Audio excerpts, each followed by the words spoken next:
Let's cover some other dominance issues that you need to be aware of with puppies. Realizing, as we said before, pecking order is everything, but a lot of times puppies will do things that you don't realize are them showing their dominance over you.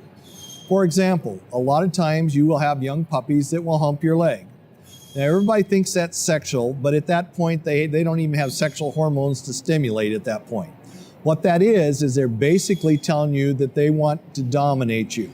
Now it's in play at this point because they're just trying to figure out who they are. But if you let a dog hump your leg, it's one of their ways of saying, I'm over you, because you're allowing a bad behavior to occur.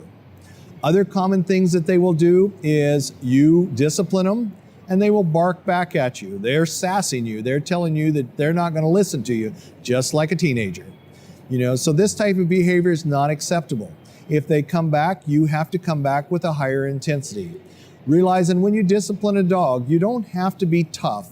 I always say it's training by the Fonzie technique. If you watched Happy Days, Fonzie was a tough guy, but he never fought. Just like every parent, we never want to have to discipline our parents or our children, but we want to let them know we're boss. So intimidation and being bigger than they are in that situation is the way to go. So hopefully you have to get physical with them. The problem is, in their world, physical is sometimes all they understand. So we try to avoid that at all costs. Another common place that they will have with puppies is you're laying down on the floor and they will come stand over your face. That's another way of saying, I am dominant over you.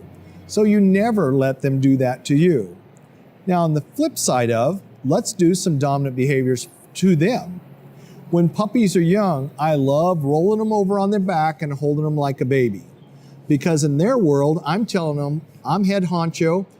In the real world, I could take you out by the throat. I could rip all your guts out. You're dead if I want you to be. Now, I'm doing it in a very loving manner, so it's not intimidating. But you will find the real tough breeds will fight you tooth and nail. The problem is if you're going to do this, you can't stop until they submit and decide that you're the boss. Otherwise, they keep tallies, and every time you let them win, they're going to put one more mark on their side, and then they're going to think they're more dominant. The more marks they have, the more dominant they're going to become in the household. Just a quick story, I had one client that had an Akita, and the husband was gone a lot, and the Akita decided he wanted to get up on the couch. The wife tried to get him off the couch, and the dog growled at her, so she quit. So the dog put up a mark and say, I'm boss. So the husband come home, and the dog decided that he's going to take over their bed. Husband went to take the dog off the bed. Now the dog said, he's a little tougher, so I'm going to snap at him. So he snapped at him. So within a very short time, the dog owns the king-size bed and the husband or wife are sleeping on the couch. Not a good scenario. This was an Akita. It's a strong-willed dog. You cannot allow them to dominate or win those situations. So it's very, very important to work with a trainer if you have this kind of situation. The sooner the better. If you see these kind of behaviors, if you get behind the power curve, you may never, ever get ahead of it. And what you have to do to get ahead of it is probably more than any of us want to ever do to a dog.